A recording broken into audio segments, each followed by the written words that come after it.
E a primeira troca de controle de uma concessão rodoviária após o acordo de repactuação está sendo marcada por uma forte briga jurídica. A disputa pela rodovia Fernão Dias, que liga São Paulo a Minas Gerais, virou alvo de uma intervenção do Tribunal de Contas da União, TCU, e também da Agência Nacional de Transportes Terrestres, a ANTT.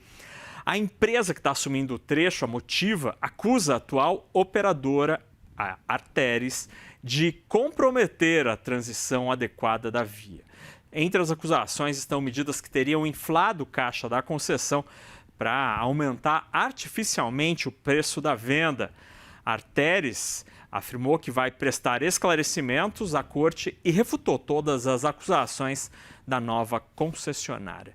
Para analisar esta briga, a gente conversa agora com a Isa Cohen, colunista aqui do Money. Isa, boa noite.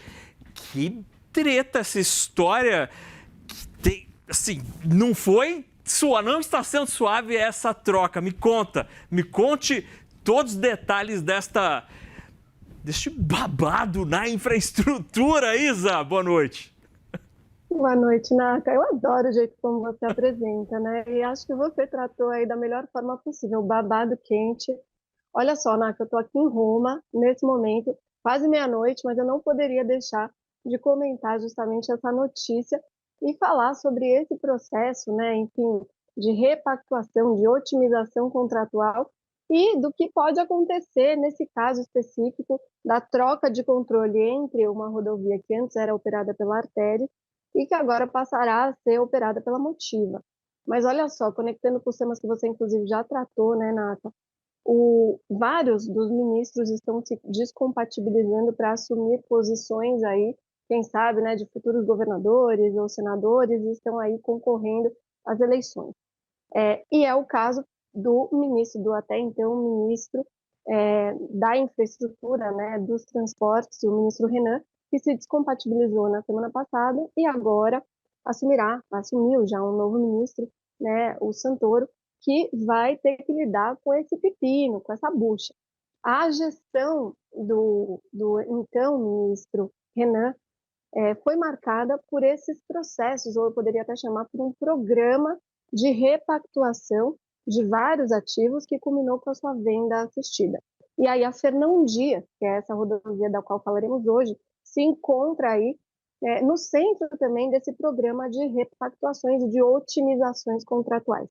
E o que aconteceu, né, nesse imbróglio, como você bem colocou? Vamos lembrar o que era a Fernão Dias, porque possivelmente todo mundo que vai de São Paulo a Minas Gerais se lembra de uma rodovia que deixava muito a desejar. Um contrato que foi assinado em 2008 e cuja operadora era uma SPA, uma sociedade de propósito específico do grupo Arteris. Essa rodovia de 2008 até 2023 tinha níveis muito insatisfatórios de operação. Então, a gente está falando aqui de um pavimento considerado como bom de 50% da rodovia. Se a gente compara isso com outras rodovias concedidas, a gente tem um patamar de mais de 80% de pavimento classificado como bom. Ou seja, esse ativo estava em grande estresse e ele foi submetido a uma repactuação inédita junto ao Tribunal de Contas da União. Então, vamos lembrar como é que esse processo acontece. A Arteris, que era então controladora da Fernão Dias, negociou junto com a ANTT, como você bem colocou, a Agência Nacional de Transportes Terrestres, com o Ministério e supervisionada pelo Tribunal de Contas da União, para repactuar o seu contrato que se encontrava absolutamente estressado. Vamos lembrar o que aconteceu de lá até aqui então. Em 2023, quando esse processo foi aprovado, o Tribunal de Contas falou assim, não tem problema a Arteris negociar diretamente com a ANTT e mudar completamente o contrato que foi assinado ali em 2008, desde que, ao final das negociações, esse ativo seja submetido a uma concorrência. E nessa concorrência, tanto a própria Arteris poderia ganhar, quanto outro player do mercado, que foi o que aconteceu. A regra para saber quem ia ganhar era uma proposta sobre quem ofereceria a menor tarifa ao usuário. Então, veja que nesse processo de renegociação para otimização contratual, houve também a preocupação para que o usuário fosse beneficiado. E o que aconteceu no leilão, que aconteceu na B3? Você noticiou aqui super bem, na CNN cobriu, e isso aconteceu lá em dezembro de 2025. Tiveram 3 participantes, isso foi inédito, né? As renegociações até então, elas não tinham tido essa competição. Nós tivemos a EPR participando e a Motiva participando, além da própria Arteris. A Arteris não deu desconto nenhum na tarifa. A EPR deu um desconto de cerca de 11%. E a Motiva, a vencedora, deu um desconto de 17% nas tarifas. O que aconteceria além disso? A vencedora deveria pagar uma indenização, eu vou chamar de indenização, tá, Naka? Você sabe que é mais complexo do que isso. Mas deveria pagar um valor de cerca de 380 milhões de reais para a Arteris, que então sairia do ativo por meio de um contrato de compra e venda de ações. E passaria, então, o vencedor, a Motiva, a operar esse ativo, que é a rodovia Fernão Dias. Acontece que esse valor, 380 milhões, surgiu de um valuation que foi feito do que valeria essa empresa, né? E nesse valuation, como você sabe também, né, a gente tem uma série de linhas ali que compõem esse valor de 380 milhões. São linhas relacionadas, por exemplo, ao saldo de caixa, a financiamentos que eventualmente a concessionária tem. Aí no caso da Fernão Dias, administrada pela Arteris, existiam debêntures que tinham sido emitidas para financiar os investimentos para a expansão desse ativo, e outras tantas questões que entram nessa equação financeira, Naka.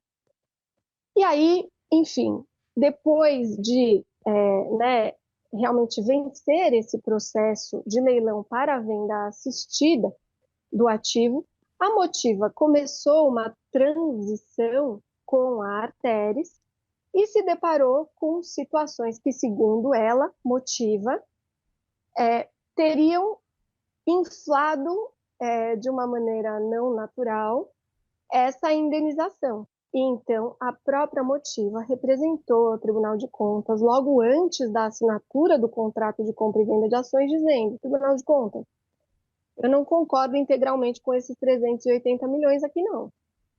Tem uma parte relacionada a, enfim, questões contábeis aí do caixa, que foi antecipado e que montam aí cerca de 20 milhões de reais, e eu posso te demonstrar que isso daqui aconteceu de uma forma que não tinha sido considerado no momento da venda assistida, no momento em que eu participei do leilão. E tem mais uma coisa que me chama muita atenção aqui, Tribunal de Contas, isso a Motiva falando na sua representação, que além de tudo, depois de realizado o leilão, né, da venda assistida, existiam empréstimos entre partes relacionadas e outros passivos que foram ali percebidos pela Motiva quando ela começou a acessar as informações que a Arteris passou a fornecer à própria Motiva. E não bastasse isso, Naka, a própria Motiva disse o seguinte para o Tribunal de Contas: para além desses empréstimos com partes relacionadas e outras tantas relações aí com empresas do mesmo grupo com valores maiores do que seriam os valores de mercado, eu tenho aqui uma preocupação. A Arteris não está colaborando com o processo de transição desse ativo. Tem aí sonegado informações, desabilitados os sistemas que, inclusive, né, garantem a continuidade do serviço. Então, esse é o babado, Naka. Olha, Isa, que história. Bom, caberá ao Tribunal de Contas e à NTT esclarecer diante dessa diferença de avaliações, de números e de posições, a ver o que decidirão estes dois órgãos, TCU e NTT. A bola está com vocês. Ou tem alguém falando algo diferente da realidade, ou o processo dessa relicitação foi feito de maneira talvez inadequada, sem que os concorrentes tivessem acesso pleno e fidedigno às informações. Isadora Cohen, colunista do CNN Infra. Isa, obrigado. Aproveite Roma. Um beijo, boa noite. Obrigada, Naka. Vou aproveitar para dormir hoje. Beijos, Tchau, tchau. Um até. beijo.